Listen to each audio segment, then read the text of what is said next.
Ce sermon intitulé « Être conduit » a été prêché par frère William Marion Branham le dimanche après-midi 31 octobre 1965 au Pine Lawn Trailer Park à Prescott, Arizona, USA. Si elle est assez bonne pour vous, elle est assez bonne pour nous aussi. Oh, c'est gentil. Merci. Merci. Merci, mon petit frère. Merci, les enfants. Vraiment, je vous remercie beaucoup et que Dieu vous bénisse. Vous savez, Jésus a dit, « Toutes les fois que vous avez donné au plus petit de ceux-ci, c'est à moi que vous l'avez fait. Ce sera vous, les hommes et les femmes de demain. S'il y a un demain, ce sera vous. Je crois que je pourrais prêcher pendant 4 heures maintenant, après tout ça. Je commençais à penser que j'étais fatigué. Ce n'est pas étonnant que vous, les petites filles, vous chantiez si bien. Vous, les petites filles et les petits garçons. Écoutez comme vos grandes sœurs chantent et vos mères. Des chanteuses formidables. C'est vraiment beau. Qui est cette jeune fille qui conduisait ce chant? N'est-ce pas vous, la jeune fille que j'ai rencontrée là-bas? Vous avez vraiment une belle voix, chacun de vous. Vous, je crois que les plus beaux chants que j'ai jamais entendus, c'est ici. Est-ce que vous vous exercez tout le temps? Eh bien, je vous le dis, vous êtes vraiment bénis. Vous avez de très beaux chants. J'aime les beaux chants. J'aime beaucoup les très beaux chants. J'ai toujours dit, quand je vais arriver au ciel, je veux aller là où l'on chante et écouter. Je ne pourrai jamais me lasser des chants. Vous savez, chanter donne du courage. Vous savez ça, n'est-ce pas? Les soldats, quand ils vont au combat, vous savez ce qu'ils font? Ils jouent de la musique, ils chantent et tout, pour se donner du courage. Et nous, quand nous allons au combat, nous chantons. Et ça nous donne du courage pour continuer. Je vous remercie, les enfants, pour ce beau cadeau. Et c'est Madame Branham, et de la part de Rebecca, de Joseph, de Sarah, de nous tous. Nous vous remercions beaucoup. Ce n'est pas facile à dire. Comment dire à ces enfants? Non, vous avez économisé vos sous. Je ne veux pas prendre ça. Vous savez ce que je ressens. Je ne veux pas prendre ça. Pourtant, j'ai regardé là-dedans et ils ont mis un billet de 10 $ dans cette carte. Je me suis dit, est-ce que je peux prendre ça? Je me suis dit, comment est-ce que je le pourrais? Mais je me rappelle une petite histoire que je veux vous faire connaître. Un jour, il y avait une veuve. Elle avait beaucoup d'enfants. Peut-être que le papa de ces petits-enfants-là n'était plus là. Elle n'avait que 2 pièces d'1 cent. Elle descendait la rue une fois. C'était de l'argent mis de côté pour la dîme. Juste des pièces d'1 cent, comme vous ici vous avez économisé. Et elle a mis ça dans le trésor de Dieu. Jésus se tenait là à l'observer. Et je me suis demandé, qu'est-ce que j'aurais fait si moi je m'étais tenu là? Je serais probablement allé vers elle en vitesse et j'aurais dit, non, non, sœur, ne faites pas ça. Nous n'en avons pas vraiment besoin. Vous en avez besoin pour vos enfants. Voyez, moi, je ne l'aurais pas laissé faire. Mais Jésus, il l'a laissé faire. Voyez-vous, il l'a laissé faire. Pourquoi? Il savait qu'il y a plus de bonheur à donner qu'à recevoir. Il savait ce qu'il allait faire pour elle. Voyez-vous? Alors je vous remercie, les enfants, de tout mon cœur. Je veux remercier chacun de vous, sans exception, pour ces bons moments de communion fraternelle. Frère Léo et frère Jean, en fait, ça a été 3 jours d'adoration pour moi. Même là-bas dans la jungle, quand j'essaye de me détendre et de me dire que je suis à la chasse, n'empêche que je vous regarde et que je vous écoute parler. Cet après-midi, j'ai eu le privilège de vous rendre visite dans vos maisons. Jamais je ne suis entré dans, je vais appeler ça un village, où j'ai vu autant de maisons et autant de gens aussi propres et aussi soignés, et autant de respect pour Christ et pour l'Évangile. Je n'ai jamais vu ça nulle part. Vous avez certainement commencé sur la bonne voie. Continuez simplement à avancer, et Dieu sera avec vous. Et j'ai pu voir certains d'entre vous. L'autre jour, j'avais vu quelques-unes des sœurs. Je ne les ai même pas reconnues, parce qu'à peu près tout ce que j'avais pu voir, c'était leurs yeux et leurs nez, qui dépassaient de leur capuchon. Maintenant, je crois que je vous connais mieux, grâce à la courtoisie de frère Léo et de frère Jean, qui m'ont emmené visiter vos maisons, et j'ai pu serrer la main aux petits-enfants, les prophètes et les prophétesses de l'âge à venir, s'il y a un âge à venir. Vous savez, Jésus aime les petits-enfants. Vous savez, il les aime vraiment. Et il y avait un petit garçon, une fois, nommé Moïse. Nous allons parler de lui tout à l'heure. Et c'était un très brave. Savez-vous ce qui a fait de lui, ce qui a contribué à faire de lui un brave garçon? Il a eu une bonne mère pour l'élever. Voyez, c'est ça. Elle l'a instruit sur le Seigneur. Et vous, les petits garçons et les petites filles, vous avez le même genre de mère pour vous élever, vous instruire sur le Seigneur. Écoutez-les. Savez-vous quel est le premier commandement de la Bible? Le premier commandement avec promesse, avec une promesse? C'est peut-être un peu difficile pour vous de comprendre ces commandements. Le premier commandement, c'est de ne pas avoir d'autre Dieu que lui. Mais le grand commandement est le premier commandement auquel est rattachée une promesse, voyez-vous, s'adresse aux enfants. Le saviez-vous? Voyez-vous? Il a dit « Enfants, obéissez à vos parents, afin que vos jours se prolongent sur la terre que l'Éternel votre Dieu vous a donnée. D'écouter vos parents et de faire ce que vous faites là. Ça peut vous donner une vie plus longue sur la terre, que l'Éternel vous a donnée, plus de temps pour le servir. J'espère qu'aujourd'hui, je suis en train de regarder un groupe de prédicateurs, de chanteurs et d'évangélistes de l'époque à venir. S'il y a une époque après la nôtre, le seul problème chez vous, c'est que vous gâtez vos amis à mort. J'aime manger jusqu'à ce que je n'arrive plus à manger, et je n'ai jamais été si bien traité. Même si j'avais été un ange descendu du ciel, je n'aurais pas pu être mieux traité. La seule chose que je peux vous dire, c'est merci.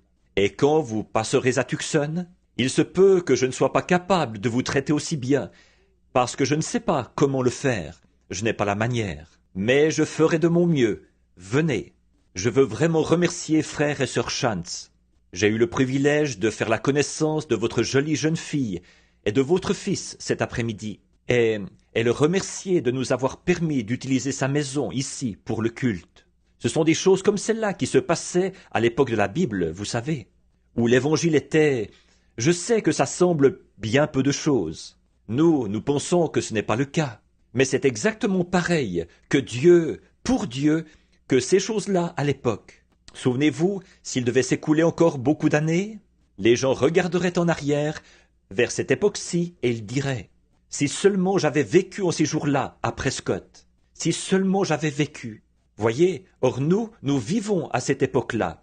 Voyez, puis nous arrivons au bout du chemin et alors nous attendons notre récompense au grand jour. Maintenant, nous allons ouvrir la parole de Dieu et lire. Mais juste avant de le faire, parlons-lui un petit instant. Cher Jésus, je ne peux exprimer mes sentiments et ma gratitude envers frère Mercier et frère Gaude, et tous ces braves gens et leurs petits-enfants, pour la gentillesse qu'ils nous ont témoignée depuis que nous sommes ici. Leur gentillesse dépasse toutes nos attentes. Nous savions qu'ils étaient aimables et gentils, mais nous ne savions pas que nous serions traités d'une façon si royale.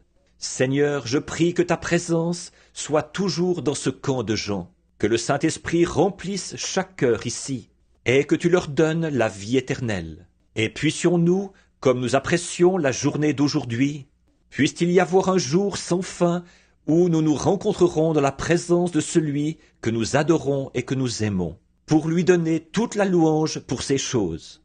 En attendant ce temps-là, Seigneur, garde-nous loyaux envers lui et envers sa parole. C'est au nom de Jésus que nous prions.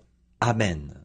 Bon, je vous ai gardé si longtemps ce matin que je vais tâcher de faire très vite cet après-midi et de parler d'une manière compréhensible pour les enfants et pour les plus âgés également. Je veux lire un passage de l'Écriture ici qui se trouve dans le livre de Marc.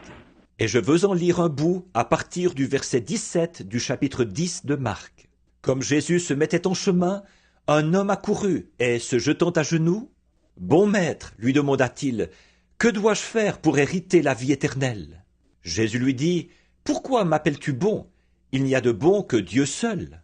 Tu connais les commandements, tu ne commettras point d'adultère, tu ne tueras point, tu ne déroberas point, tu ne diras point de faux témoignages, tu ne feras tort à personne, honore ton père et ta mère. » Il lui répondit, « Maître, j'ai fait, obéi, observé plutôt, toutes ces choses dès ma jeunesse. » Jésus, l'ayant regardé, l'aima, ce jeune homme, et il lui dit, « Il te manque une chose. Va, vends tout ce que tu as, donne-le aux pauvres, et tu auras des trésors dans le ciel. Puis viens, prends ta croix et suis-moi. » Mais, affligé de cette parole, cet homme s'en alla tout triste, car il avait de grands biens. Maintenant, pour les enfants, pour les adultes et pour tous, je voudrais apporter ce petit message de manière qu'il soit aussi opportun que possible et aussi bref que possible. Je veux prendre comme texte « Suis-moi » et je veux prendre comme sujet « Être conduit ». Suivre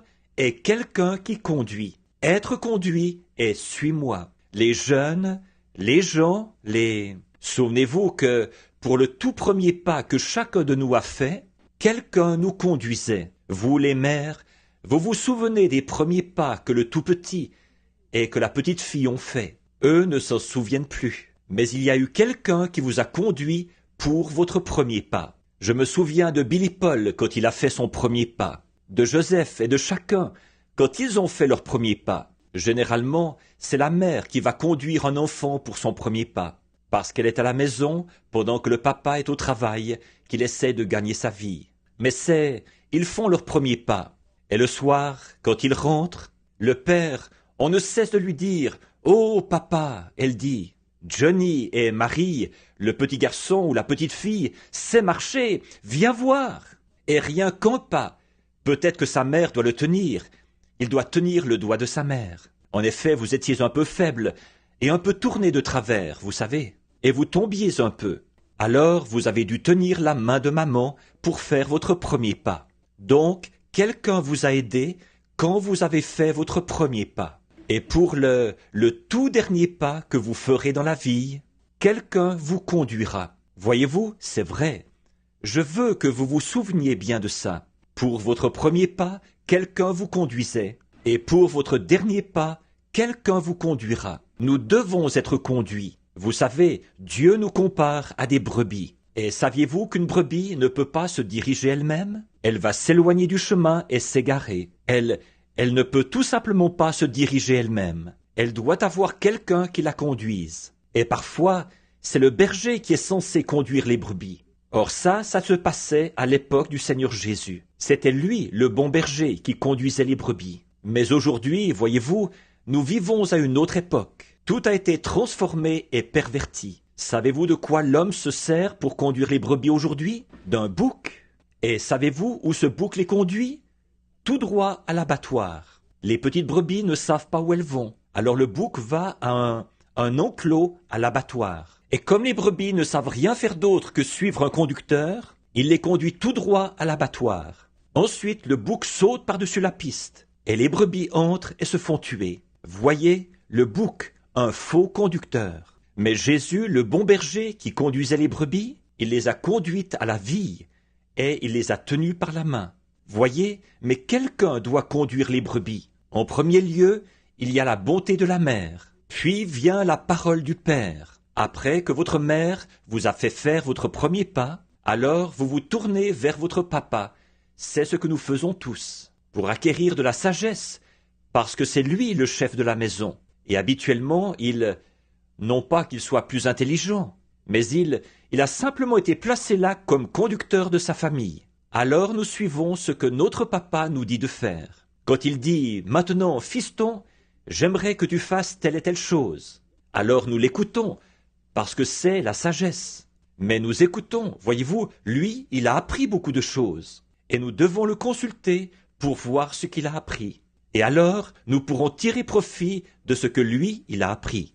Il nous dit « Maintenant, ne va pas faire ceci, parce que moi-même je l'ai fait. Mon père m'avait dit de ne pas le faire, mais je l'ai fait. Et c'est à cause de ça que ceci m'est arrivé, quelque chose de mauvais. » Donc, voyez-vous, alors notre papa, il nous dit comment procéder et comment faire ce qui est bien. Ensuite, après que notre mère nous a conduits jusqu'au moment où nous avons eu besoin de recevoir de notre papa un peu de sagesse pour comprendre, après ça, nous recevons un autre conducteur, une institutrice, une bonne maîtresse d'école. Elle va tâcher de vous enseigner et de vous donner de l'instruction, pour que vous puissiez mieux vous adapter dans la vie, pour que vous soyez en situation, en position de lire votre Bible, de lire les cantiques, et d'apprendre au sujet de Dieu, de lire par vous-même.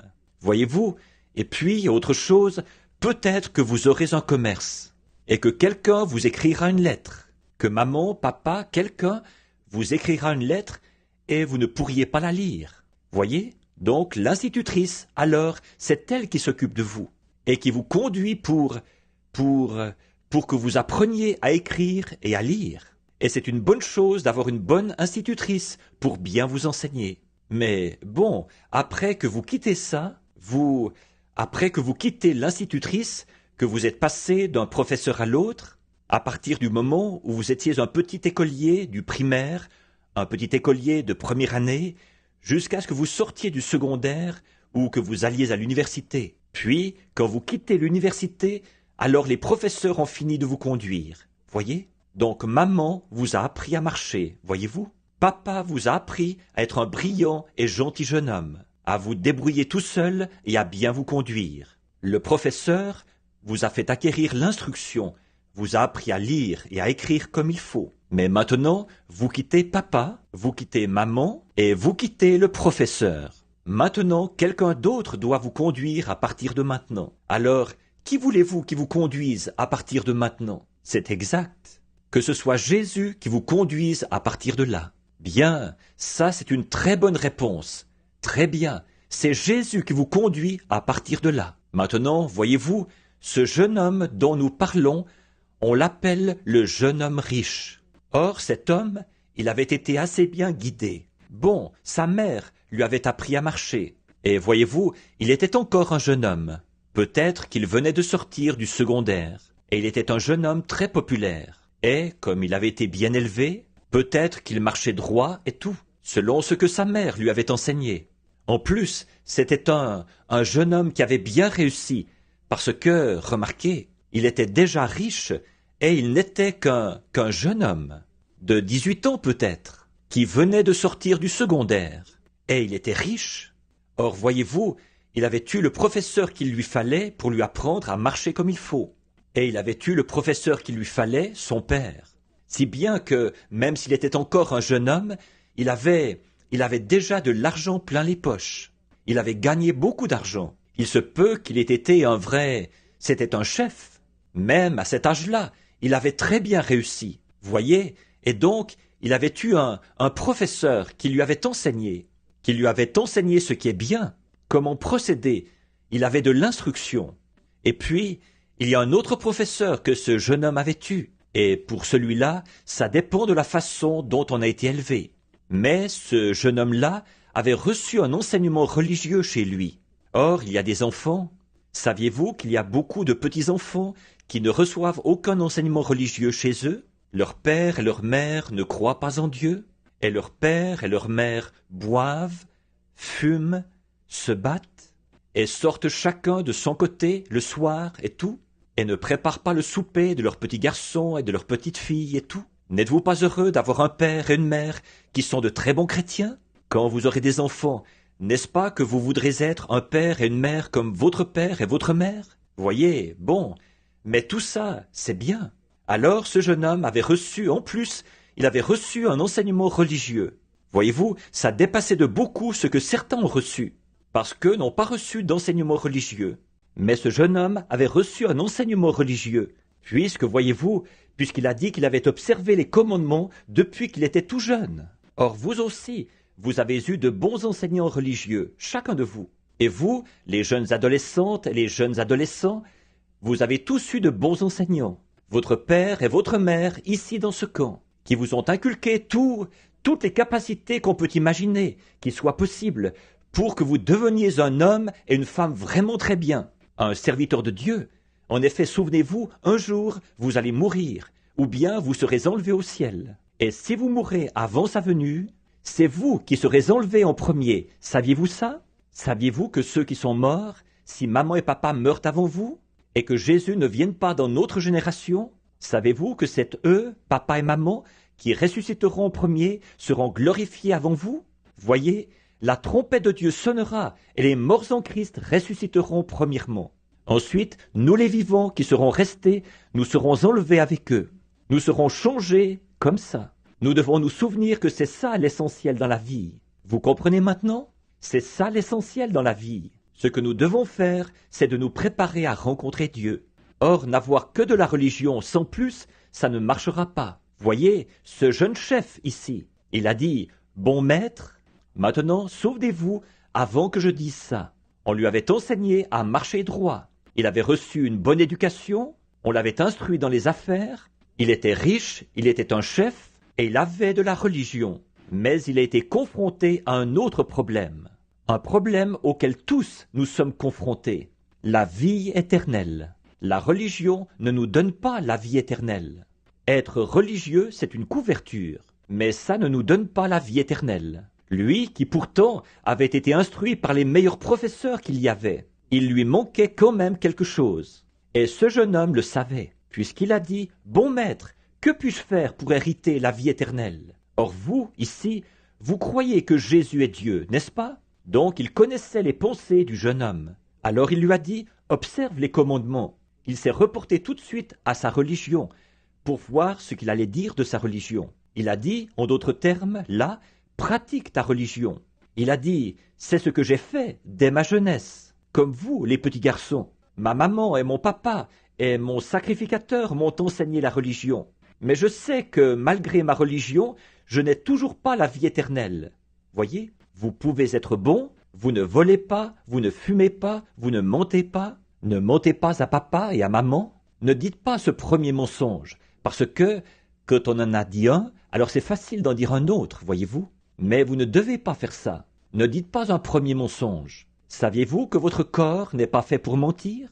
Vous savez, ils ont maintenant un appareil qui est relié à vos nerfs. Ils peuvent vous mettre une petite bande autour du poignet ici, et vous en installer une autre autour de la tête. Ensuite, vous pouvez dire là, disons que vous vous dites, j'ai menti là-dessus. Mais je peux le dire de façon tellement décontractée qu'ils vont croire que je dis la vérité. Et vous pouvez dire, s'ils disent, est-ce que vous étiez à un certain endroit?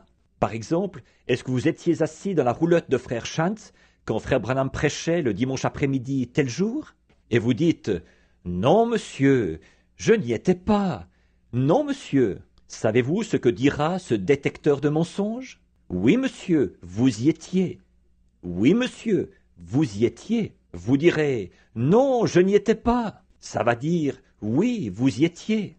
Pourquoi? C'est parce qu'un mensonge, c'est quelque chose de tellement horrible. Le corps n'a pas été fait pour mentir. Et c'est quelque chose de tellement horrible que ça bouleverse tout le système nerveux quand vous mentez. Pfiou. Un bouleversement tel que ça va vous causer des ulcères, des tumeurs fongeuses, ça pourrait vous tuer. Et puis, un mensonge, c'est quelque chose de vilain. Parce que, voyez-vous, vous n'êtes pas censé mentir, ni voler, ni faire aucune de ces choses. Bon, donc, ce jeune homme avait probablement été... Il n'avait pas menti, il n'avait jamais volé, et il était conscient qu'il avait besoin de recevoir la vie éternelle. Alors il a dit, « Que puis-je faire pour l'avoir » Maintenant Jésus montre ici que ce n'est pas par la religion qu'on y arrive. Alors, il reprend tout de suite en lui disant, « Observe les commandements. » Il a répondu, « Maître, j'ai fait ceci depuis mon tout jeune âge. » Ou « Tout jeune, lorsque je n'étais qu'un tout petit enfant, j'ai fait ceci. » Mais il savait qu'il n'avait pas la vie éternelle. C'est alors qu'il a dit, « Si tu veux entrer dans la vie éternelle, si tu veux être parfait, alors va vendre ce que... » Voyez-vous, bon, il n'y a pas de mal à avoir de l'argent. Voyez-vous, il n'y a pas de mal à avoir de l'argent, à être riche. Et être un chef, il n'y a pas de mal à ça. Par contre, il y a la façon dont vous agissez après que vous le soyez devenu. Voyez-vous, il lui a dit, « Va vendre ce que tu as et donne-le aux pauvres, aux gens qui n'ont rien. Puis viens, suis-moi, et tu auras des trésors dans le ciel. » Mais ce jeune homme avait tellement d'argent qu'il ne savait pas quoi faire de tout ça. Or, voyez-vous, il était très populaire. Ce jeune homme-là l'était. Et il avait toutes les compétences nécessaires pour affronter la vie. Si on considère les compétences dont son père, sa mère, les sacrificateurs et tous les autres l'avaient pourvu. Mais quand même, il savait qu'il lui manquait quelque chose. Maintenant, je parle aux adultes. Il savait qu'il lui manquait quelque chose. Là, il n'avait pas la vie éternelle. Il le savait, voyez. La religion ne produit pas la vie éternelle.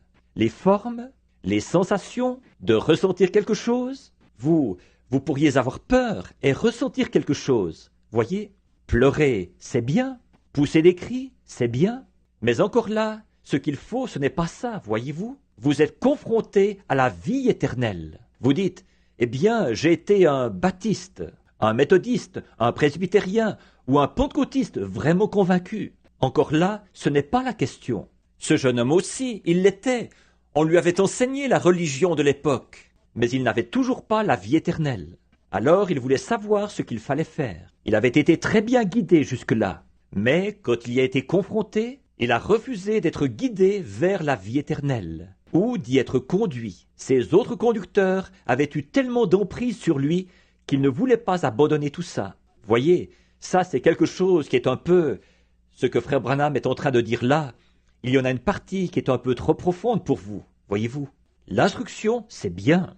Vous devriez aller à l'école et apprendre, voyez. C'est bien, mais ce n'est pas ça qui va vous sauver. D'avoir beaucoup d'argent, c'est bien.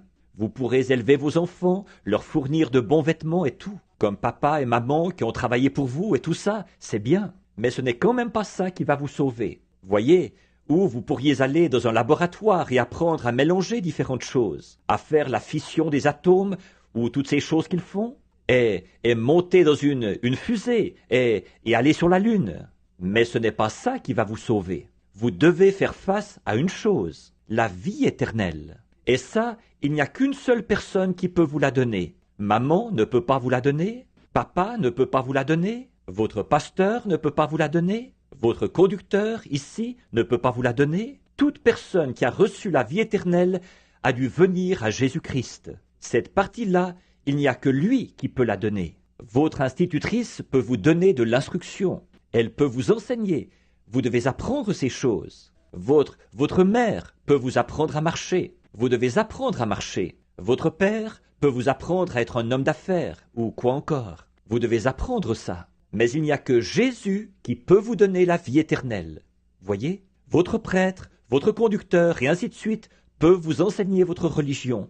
Vous pouvez apprendre le message que nous essayons d'enseigner. Mais encore là, ce n'est pas ça qui va vous donner la vie éternelle. Il faut que vous acceptiez la personne, Jésus-Christ. Est-ce que vous comprenez ça, tous? Il faut que vous acceptiez la personne, Jésus-Christ, pour avoir la vie éternelle. Bon, mais parfois, d'autres conducteurs ont tellement d'influence sur nous que nous ne savons pas quoi faire là, quand cette heure arrive. Or, quelle erreur fatale de rejeter la conduite qui mène à la vie éternelle. Parce que, voyez-vous, ça, c'est une vie qui ne pourra jamais avoir de fin. Bon, l'instruction, c'est bien, ça va nous aider ici-bas. Les affaires, c'est bien. L'argent, c'est bien. Être un bon garçon et une bonne fille, c'est bien. Mais voyez-vous, quand on arrive à la fin de cette vie-ci, tout ça, c'est terminé.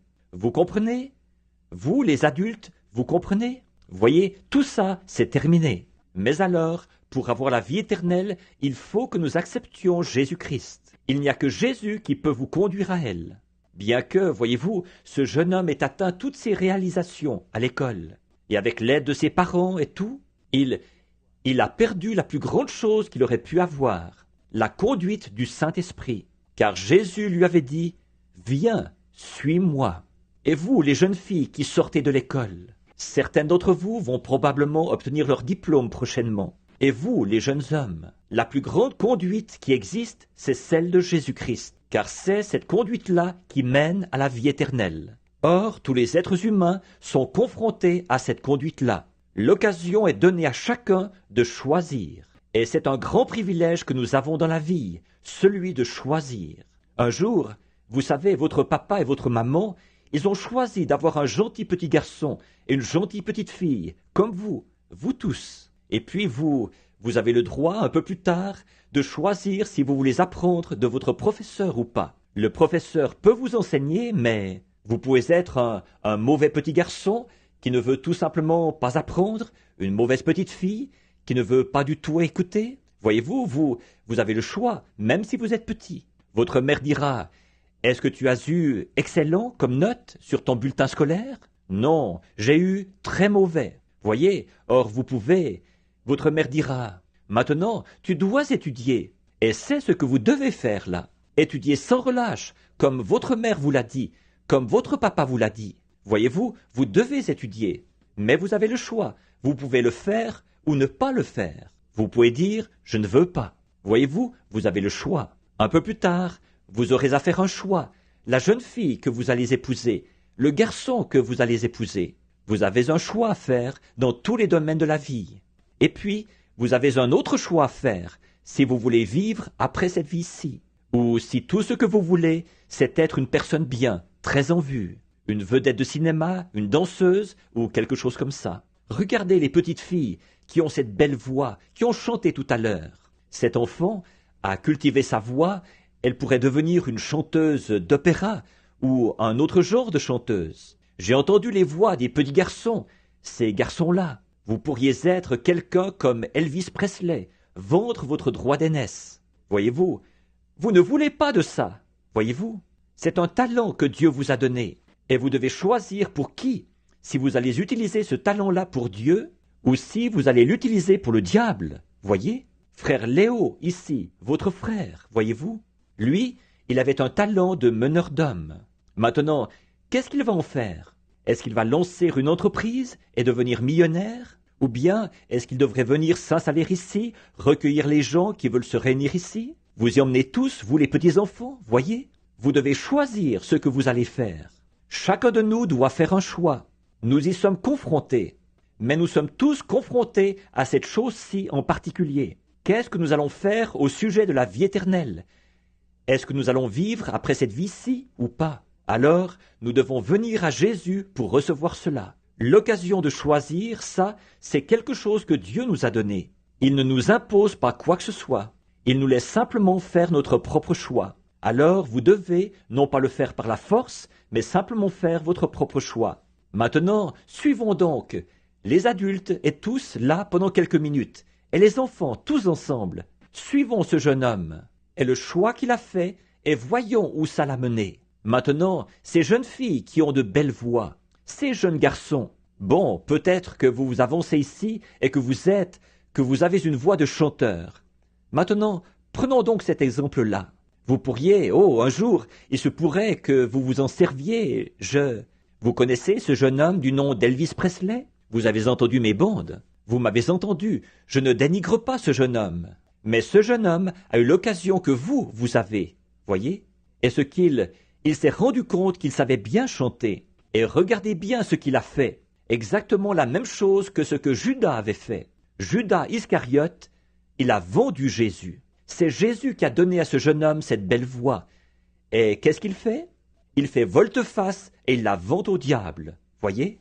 Il devra arriver au bout du chemin. Voyez? Il a refusé de marcher avec Jésus. Or, ce jeune homme-ci, ce jeune chef riche, il a fait la même chose. Suivons-le et voyons ce qu'il a fait. Sans doute qu'en étant un grand homme comme ça, probablement un beau jeune homme, ses cheveux noirs bien ramenés sur le côté, avec de beaux vêtements, les jeunes filles se disaient « Dis donc, quel beau jeune homme !»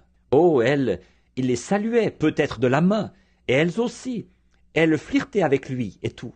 Elles croyaient qu'il était quelqu'un de grand, un grand personnage. Voyez-vous, parce qu'il était beau, qu'il était jeune. Il ne regardait pas là-bas, au bout du chemin. Il ne regardait qu'ici. Je suis jeune, je suis beau, je suis riche. Je peux acheter tout ce que je veux.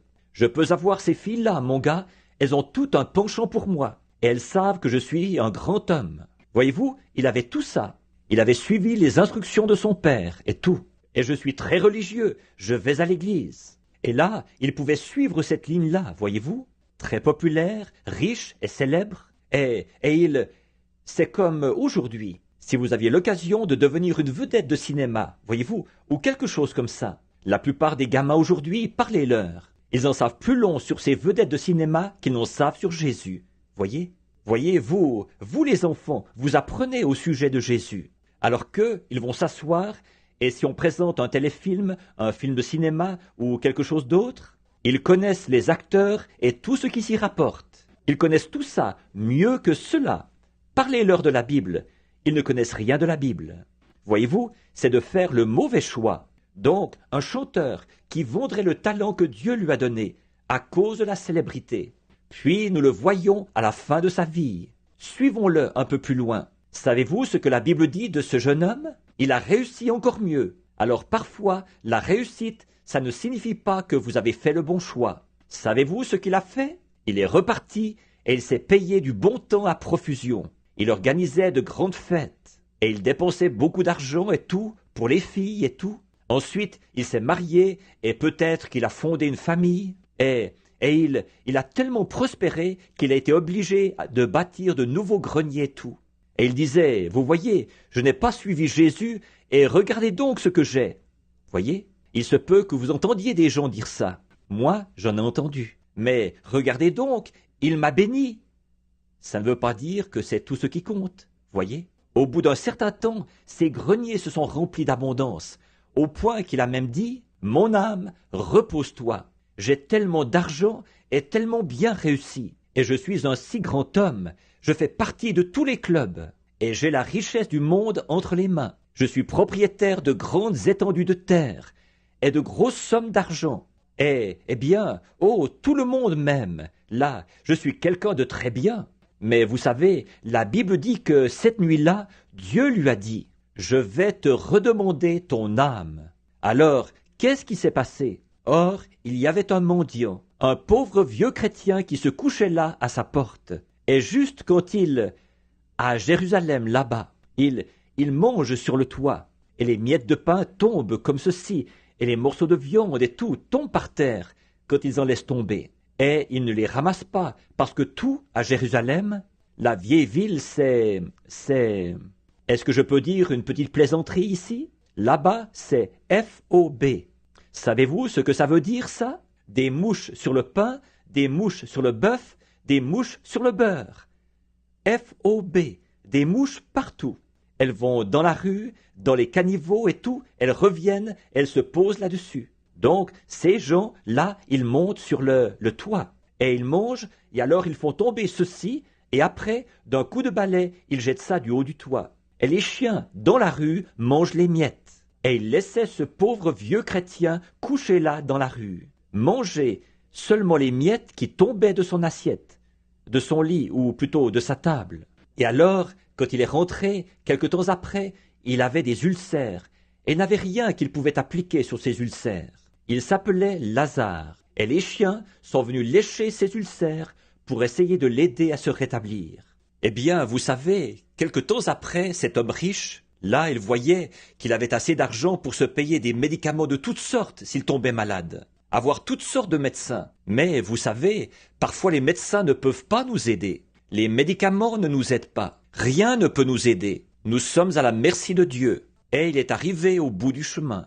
Les médecins n'ont pas pu l'aider, les infirmières n'ont pas pu l'aider, les médicaments n'ont pas pu l'aider, et il est mort. Et alors, quand son âme a quitté son corps, voyez-vous, elle a laissé derrière elle tout son argent, toute son instruction, tout ce qu'il avait, toute sa popularité. On lui a fait des funérailles grandioses. Peut-être qu'on a mis le drapeau en berne. Et le maire de la ville est venu, et le prédicateur est venu, et il a dit, « Maintenant notre frère s'en est allé dans la gloire. » Et tout comme ça. Mais la Bible dit que, dans le séjour des morts, il leva les yeux en proie au tourment. Et il regarda au loin, de l'autre côté de ce grand abîme, là, et il vit au ciel ce mendiant qui s'était couché là-bas, à sa porte. Et il s'est écrié, « Envoie Lazare ici avec un peu d'eau, ces flammes me font souffrir cruellement. » Il lui a répondu, « Oh non, tu vois, tu as fait le mauvais choix dans la vie. » Voyez-vous, quand il est arrivé au bout du chemin, au moment de quitter cette vie,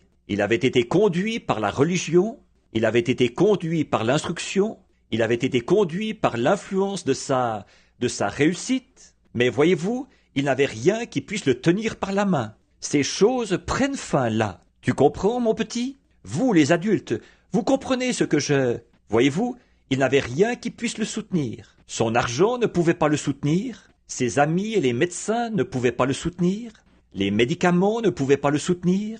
Son sacrificateur, sa religion, ne pouvait pas le soutenir. Alors, il ne lui restait plus qu'une chose à faire. Et il avait refusé d'accepter Jésus, la vie éternelle. Alors, qu'est-ce qu'il a dû faire? Sombrer dans la mort, dans le séjour des morts. Quelle erreur fatale ce jeune homme avait commise quand il avait refusé de marcher avec Jésus, d'être conduit par Jésus. Il avait refusé de le faire. Tant de jeunes commettent cette erreur-là aujourd'hui. Ils refusent d'être conduits par par le Seigneur Jésus. Maintenant, nous voyons combien il est fatal de refuser la vie éternelle, de refuser d'être conduit par Jésus. Une conduite, alors qu'il a dit « Viens, suis-moi ». Vous voyez ce que ce beau jeune homme disait cet après-midi? Quand vous quittez l'école, quand vous sortez de là, vous avez besoin d'un autre conducteur, mais que ce soit Jésus. Et Jésus est la Bible. Croyez-vous ça? Ceci, c'est la vie de Jésus et ses commandements pour nous sous forme écrite. Donc, nous devons examiner ceci pour voir. Ceci est le plan. Ceci est la carte qu'il nous a dit de suivre pour nous engager dans la vie éternelle. Donc, nous voyons que ce jeune homme a été perdu. Est-ce que vous avez le temps de considérer un autre jeune homme riche qui, lui, a agi comme il faut? Est-ce que vous aimeriez écouter ça? Très bien, on va essayer là. Maintenant, considérons un autre jeune homme riche qui était confronté à la même chose. Or, nous voyons où ce jeune homme-là s'en est allé. Lui qui avait mené une assez bonne vie. Mais il est mort et il était perdu dans le séjour des morts. Et maintenant ici, nous allons parler d'un autre jeune homme qui était confronté à la même chose. C'était un homme riche, un jeune homme, et c'était un chef. Mais lui, il a accepté d'être conduit par Christ. Comme le jeune homme nous le disait tout à l'heure, que nous devrions le laisser nous conduire. Le passage de l'Écriture qui se rapporte à ça se trouve, si vous voulez le chercher après que j'aurai terminé, voyez, c'est dans Hébreux au chapitre 11 et du verset 23 au verset 29. Je vais le lire. Ça vous va? Vous allez me supporter encore un petit instant, n'est-ce pas?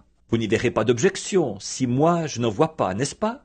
Voyez? Alors nous allons simplement le lire. Comme ça, vous pourrez dire « J'ai entendu frère Branham lire ça dans la Bible. » Voyez? Et comme ça, vous savez que c'est bien là. Ce n'est pas ce que moi j'ai dit, c'est ce que lui a dit. Voyez-vous? Maintenant, regardez bien. C'est par la foi que Moïse, à sa naissance, fut caché pendant 3 mois par ses parents parce qu'ils virent que l'enfant était beau et qu'ils ne craignirent pas l'ordre du roi. C'est par la foi que Moïse, devenu grand, refusa d'être appelé fils de la fille de Pharaon.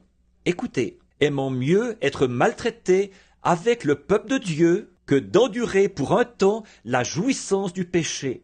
Regardant l'opprobre de Christ. Il y a très longtemps, du temps de Moïse, encore là, c'était Christ. Voyez, il est le seul qui a la vie éternelle. Voyez, regardant l'opprobre d'être traité de fanatique, d'exalté ou de quelque chose comme ça, vous savez.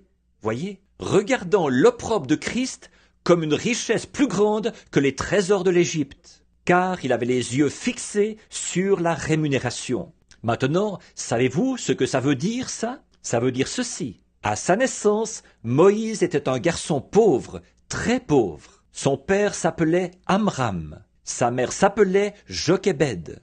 Et ils étaient très pauvres, mais c'étaient des chrétiens. Ils travaillaient dur, ils étaient en esclavage. Ils devaient faire des briques avec de la boue et tout, pour le vieux roi. Savez-vous quoi? Un jour, la fille de ce roi est descendue au fleuve, où la mère de Moïse, Jochébed, l'avait pris et l'avait déposé dans un petit radeau, là, sur le fleuve, comme ça. Et les vieux crocodiles avaient dévoré tous les petits bébés. On les tuait et on les jetait dans le fleuve. Or, c'est en plein là qu'elle l'avait déposé. Et savez-vous comment elle a pu éloigner les crocodiles de lui? Elle avait fabriqué cette petite arche dans laquelle elle l'avait mis. Elle l'avait fabriquée de pois. Savez-vous ce que c'est, ça? C'est de la térébenthine. Un vieil alligator qui approchait, il se disait « un petit enfant hébreu bien grassouillet, je vais me le taper !» Il avait entendu pleurer comme ça. Il arrivait là. Quelle odeur! Voyez-vous? Cette mère avait été conduite vers ce moyen de protéger son bébé. Alors, il faisait marche arrière. Il ne voulait avoir rien à faire avec ça. Et puis, il a continué à descendre le fleuve, un peu plus loin. Et sa petite sœur, qui s'appelait Myriam, elle le suivait en longeant le fleuve. Elle veillait à ce que... Et puis, la fille de Pharaon est arrivée. Elle voulait aller le chercher. Vous savez, elle l'a retiré de là. Vous savez, votre mère pense que vous êtes le plus bel enfant du monde. Voyez-vous, c'est ce qu'elle devrait penser. Mais la Bible dit que ce petit garçon était vraiment beau.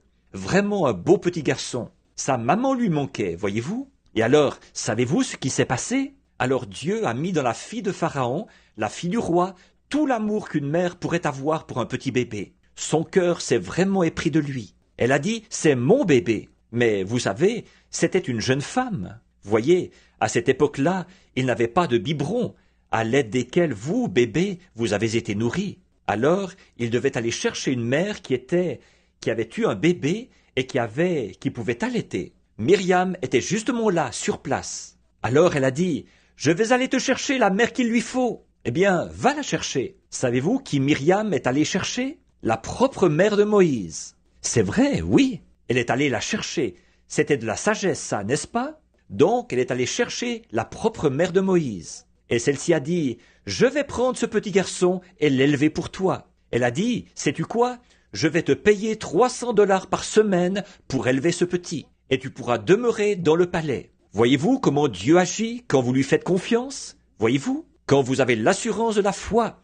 Ce petit est prophète, voyez-vous? Et elle le savait. Alors, ils sont allés au palais et elle a élevé Moïse. Et sa mère, sa propre mère, elle touchait 300 $ par semaine pour s'occuper de tout. Pensez un peu à ça. Et puis, vous savez, quelque temps après, ça a continué comme ça pendant un petit bout de temps. Et puis, Moïse est parvenu à l'âge de savoir lire et écrire. Elle lui a appris à lire et à écrire. Ensuite, elle a dit, « Moïse, tu es un bon enfant de naissance. Ton père et moi, nous avons prié. Dieu nous a révélé que tu es prophète et que tu seras un libérateur pour le peuple dans les jours à venir. » Et vous savez, quand il a eu grandi, alors, qu'est-ce qui lui est arrivé? Il a été adopté dans la famille du roi. Oh là là!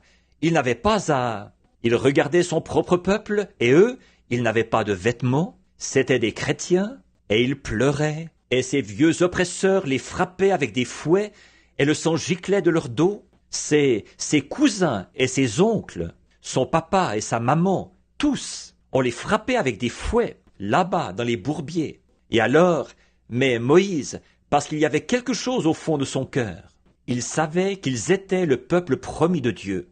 Il le savait. Bon, ce qu'il allait faire ensuite, c'était de devenir roi. Il allait être roi de tout, un homme riche. Oh, avec tout l'argent de l'Égypte.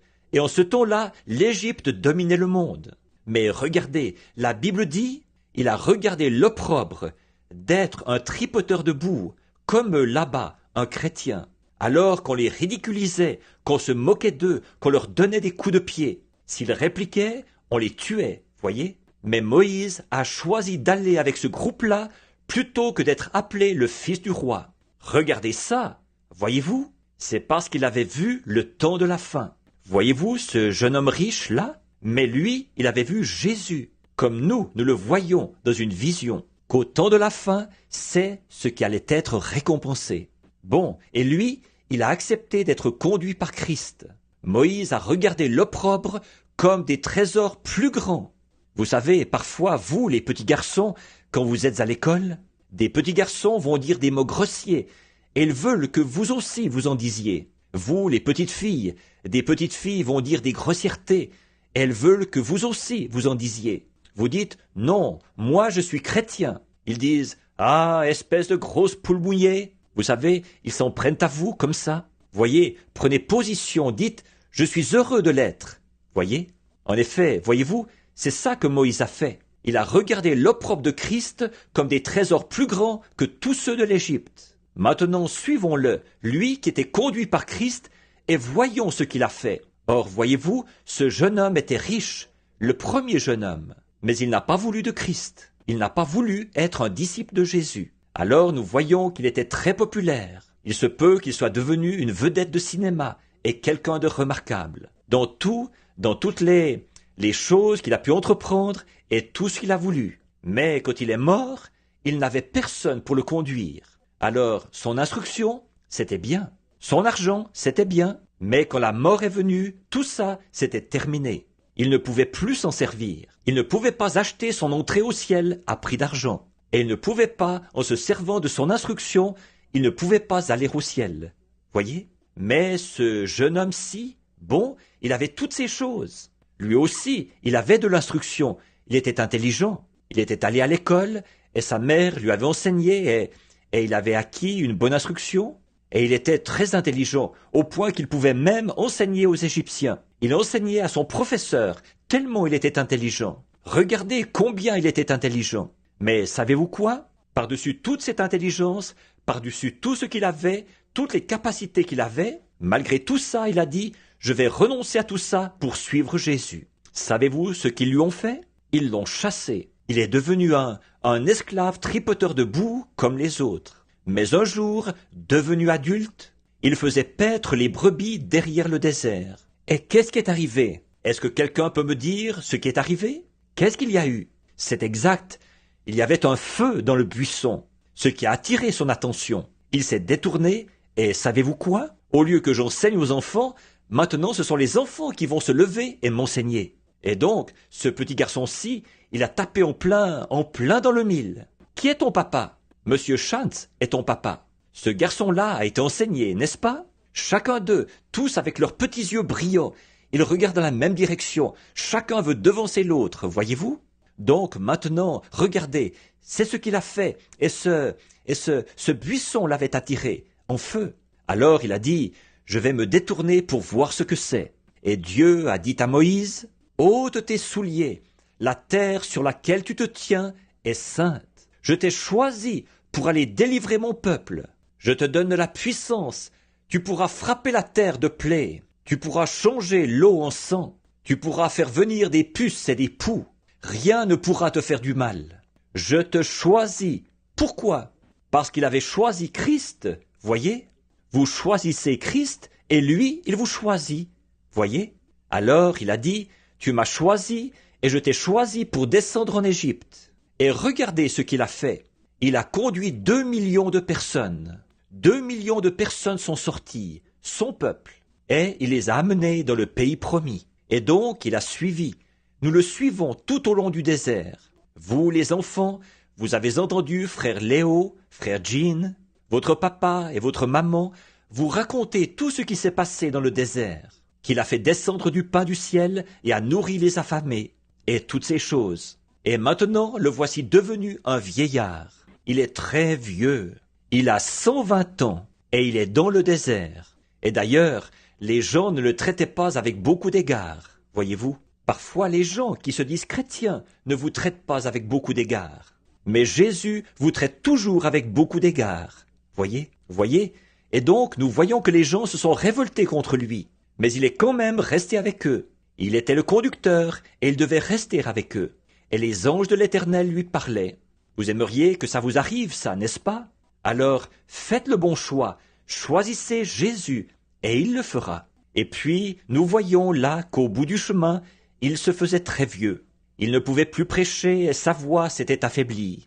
Alors il a béni Josué et il est monté jusqu'au sommet de la colline pour mourir. Savez-vous ce qui est arrivé quand il est mort? Là-bas, qu'est-ce qui s'est passé? C'est tout à fait exact. C'est tout à fait exact. Maintenant, vous dites, où est-ce que ça se trouve, ça? Un instant, là, ce garçon a raison, voyez-vous? Il a été ressuscité des morts. Maintenant, voyez, maintenant regardez, il l'a ressuscité des morts. Pourquoi? Parce que 800 ans plus tard, le voilà en Palestine. Il était encore là avec son conducteur. Jésus, lui qui avait regardé l'opprobre de son nom comme des trésors plus grands que toutes les richesses de l'Égypte. Il avait regardé, son conducteur était là. Vous savez, il a été appelé dans la Bible, vous savez, il y avait un rocher qui accompagnait Israël. Et quand Moïse était sur le point de mourir, il est monté sur ce rocher. Et ce rocher, c'était Jésus. Vous vous souvenez quand Jésus parlait dans Jean chapitre 6? Eh bien, il disait, nos pères ont mangé la manne dans le désert. Il a dit, c'est mon père qui vous a donné cette manne. Il a dit, oui, ils ont mangé la manne, c'est vrai. Et ils sont tous morts parce qu'ils n'ont pas voulu continuer à avancer, voyez-vous? Il a dit, ils sont tous morts. Mais il a dit, je suis le pain de vie qui est descendu du ciel d'auprès de Dieu. Nos pères ont bu un rocher. Moïse a frappé le rocher. Ils ont dit, et les eaux sont sorties. Il a dit, je suis ce rocher qui était avec lui. Et regardez, quand Moïse est mort, il est monté sur ce rocher. Savez-vous ce qui s'est passé? La Bible dit que des anges sont venus l'emporter. Comme c'est différent de l'autre jeune homme. Ce jeune homme-là, voyez-vous, quand lui, il est mort, il n'avait personne pour le soutenir. Alors il a simplement sombré dans les ténèbres, dans le séjour des morts. Et il s'y trouve maintenant. Voilà. Alors quand Moïse a quitté cette vie, qu'il s'en est allé, lui, il avait choisi un conducteur. Sa maman l'avait bien conduit, son père lui avait bien enseigné. Ensuite, quand il a atteint la maturité, un jeune homme, alors il a dit « Je vois la vie éternelle. Si j'accepte d'aller avec ces pauvres gens délaissés et que je marche avec eux parce qu'ils sont le peuple de Dieu, je ne suis pas obligé de le faire. Je pourrais devenir roi, mais je ne veux pas être roi. Je pourrais avoir tout l'argent de l'Égypte parce que c'est à moi que tout ça va appartenir. Je n'en veux pas, je préfère marcher avec Jésus. » Et puis, quand il a traversé cette vie, et puis qu'il était sur le point de quitter cette vie, voilà son conducteur qui le prend par la main. Ne voulez-vous pas ce conducteur-là? Tous, nous voulons ce conducteur-là, n'est-ce pas? Qu'il nous tienne par la main. Des centaines d'années plus tard, il a été vu avec son grand conducteur. Il avait conduit, il avait fait le choix de sa jeunesse. Et par conséquent, Dieu le soutenait. Savez-vous quoi? L'homme riche est dans le séjour des morts. Ce jeune homme riche qui avait refusé. Voyez? Or, souvenez-vous, il avait de l'instruction, il avait de la religion, il allait à l'église. C'était un brave homme. Mais il avait refusé Jésus. Voyez? Et ce jeune homme-ci, il était instruit et il avait de la religion. Mais lui, il a voulu de Jésus. Voyez-vous? Moïse aurait été un homme beaucoup plus riche que ce jeune homme. Parce que tout ce que lui avait, c'était de l'argent. Probablement des fermes et des choses comme ça, et peut-être qu'il faisait de la politique et tout. Mais Moïse, il allait devenir roi de la terre. Et il a renoncé à tout ça. Et savez-vous quoi, les enfants? Quand il n'y aura plus d'Égypte, et quand il n'y aura plus de trésors, il y aura toujours un Moïse. Parce qu'il a fait le bon choix. Voyez? Il a choisi ce qu'il fallait pour le conduire. Quand il n'y aura plus de grandes pyramides. Vous avez lu au sujet des pyramides en Égypte? Un de ces jours, elles seront réduites en poussière sous l'impact de la bombe atomique. Toutes les richesses du monde, les gens les lanceront dans l'air, et ils pousseront des cris, et ils diront que la rouille de leurs richesses ronge leur chair, et ils pousseront des cris et des hurlements. Voyez-vous, elles auront une fin, mais ceux qui acceptent que Jésus les conduise, ils ne mourront jamais. Ils ont la vie éternelle. Même s'ils meurent naturellement ici, Jésus les ressuscitera. Vous devez faire un choix. Votre choix déterminera ce que sera votre destination éternelle. Souvenez-vous, Jésus demande à chacun de nous, « Suis-moi si tu veux la vie. » Voyez, être conduit. « Suis-moi et tu auras la vie éternelle. » Et je suis sûr que même nous, les adultes, nous retirons aussi quelque chose de ceci. Si vous voulez la vie, vous devez l'accepter. Vous voulez la religion, acceptez-la. Si vous voulez ce que vous devez faire, ce que vous accepterez, c'est ce que vous recevrez. Mais quant à moi et à vous et à ces petits-enfants, souvenez-vous, vous avez une invitation. Jésus a dit, « Suis-moi et reçois la vie éternelle. » C'est ce que nous voulons faire, n'est-ce pas? Maintenant, combien d'entre vous veulent vraiment suivre Jésus? Et vous vous dites, eh bien, quand je serai assez grand et assez vieux pour faire mon choix, et pour faire ce que... Peu m'importe combien j'ai d'argent, combien je suis pauvre, combien les gens se moquent de moi et tout le reste. Moi, je veux suivre Jésus. Je veux faire le choix de Moïse, et non celui du jeune homme riche. Combien veulent faire ça, ici même? Maintenant, vous voulez vraiment le faire? Je veux que vous vous leviez avec moi. Je veux que vous posiez votre main gauche sur votre cœur, et que vous gardiez votre main droite levée. Je veux que vous fermiez les yeux maintenant, et que vous courbiez la tête, et que vous répétiez simplement après moi les paroles suivantes. « Cher Jésus, je m'engage à te donner ma vie. J'ai écouté cette prédication alors que 2 jeunes hommes avaient fait leur choix. Je ne veux pas suivre la voie du jeune homme riche, mais je veux suivre la voie de Moïse. Je ne suis encore qu'un enfant. Conduis-moi, cher Jésus, à la vie éternelle. Amen. Maintenant, courbez la tête. Cher Jésus, un jour, pendant ton pèlerinage ici sur terre, on t'a amené des petits enfants comme ceux auxquels j'ai parlé cet après-midi. Et les disciples ont dit, le maître est trop fatigué. Il a prêché ce matin, il a prêché ceci et cela, et il est trop fatigué. Ne l'importunez pas. Mais Jésus, toi, tu as dit, laissez venir à moi les petits enfants, car le royaume des cieux est pour ceux qui leur ressemblent. Seigneur Dieu, aujourd'hui, reçois ces petits garçons et ces petites filles ici, dans cette école de justice, ici où notre frère est venu à l'écart, du côté du désert ici, pour y emmener les familles qui désirent se séparer des choses du monde, afin que leur séjour se fasse uniquement pour toi. Et maintenant, leurs petits sont ici, ils observent la vie de leur père et de leur mère, puisque nous servons d'exemple dans tout ce que nous faisons. Ô Dieu bien-aimé, Créateur des cieux et de la terre, guide nos pas, Seigneur, afin que nous ne fassions rien devant ces petits, qui mettent une pierre d'achoppement sur leur chemin. En effet, il est dit qu'il vaudrait mieux pour nous qu'on mette à notre cou une pierre de moulin, et qu'on nous jette dans la mer, que si nous scandalisions un de ces petits. Tu as dit, leurs anges voient continuellement la face de mon Père qui est dans les cieux. L'ange magnifique est l'ange gardien de chacune de ces petites âmes. Alors qu'ils sont restés assis cet après-midi, leurs petits yeux grands ouverts, à regarder et à répondre aux questions, et à écouter les petites histoires bibliques pour enfants, de ces deux jeunes hommes qui ont fait leur choix. Chacun d'eux, ils t'ont consacré leur vie.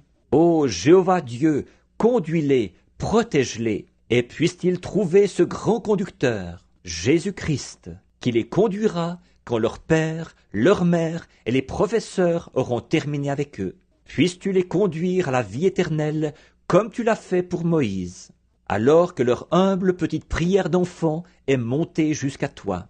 Je te les remets, Seigneur, en tant que ton serviteur, comme des trophées et des joyaux pour ta couronne. Utilise-les, Seigneur, pour ton honneur sur la terre. Au nom de Jésus-Christ. Amen.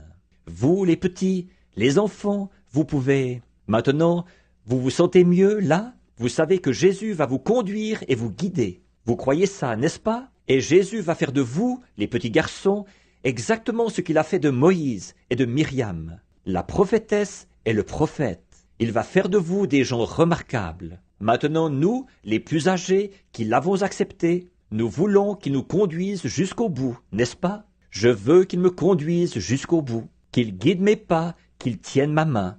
Voyez? Et même quand j'arriverai au fleuve, je veux prendre sa main. C'est ce que nous voulons tous, n'est-ce pas? Cher Jésus, conduis-nous aussi, Père. Maintenant, nous allons bientôt nous séparer les uns des autres. Je dois retourner à Tucson. Je dois me préparer pour les réunions à venir. Ô Dieu, je remets ce groupe de gens, frère Léo et frère Jean, et tous les fidèles ici, entre tes mains, pour que tu puisses les bénir et les aimer, pardonnant toutes leurs iniquités, guérissant toutes leurs maladies, les gardant à jamais dans l'amour et dans la communion, et encourageant ceux qui seraient abattus. Et parfois, il se peut que Satan vienne et les amène à se décourager. Mais souviens-toi, tu as enduré la même chose, le découragement, abandonner des hommes de cette terre et des gens. Et parfois, ce sont nos amis les plus chers, voire même nos proches, qui nous abandonnent. Mais il y en a un que nous avons choisi. Lui, il ne nous délaissera point et il ne nous abandonnera point. Conduis-nous, Seigneur, à la vie éternelle. Je te prie de nous accorder de pouvoir nous réunir encore bien des fois sur terre, pour parler de toi et nous entretenir de toi. Et puis, en ce grand jour, quand le monde sera arrivé à sa fin et que tout le temps se sera fondu dans l'éternité, puissions-nous nous rencontrer dans ce grand royaume, comme des familles intactes, pour vivre ensemble désormais pour toujours. Accorde-le, Seigneur. En attendant, puissions-nous œuvrer, travailler de toutes nos forces, pendant que le soleil brille encore, car nous le demandons au nom de Jésus. Amen. Que Dieu bénisse chacun de vous.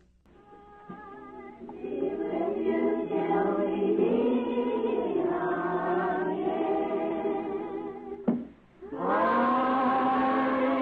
que par son conseil, il vous guide, vous soutienne.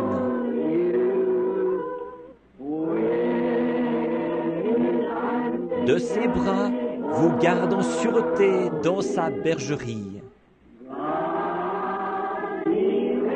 Dieu soit avec vous jusqu'à ce que nous nous revoyions.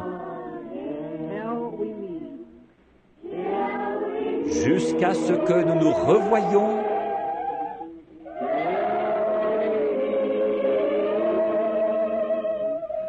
Réunis aux pieds de Jésus.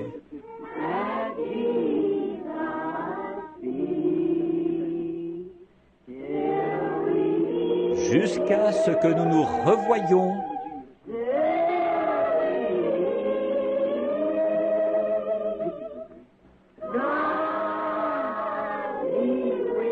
Merci à vous les gens d'ici. Dieu soit avec vous jusqu'à ce jour. Que Dieu vous bénisse tous.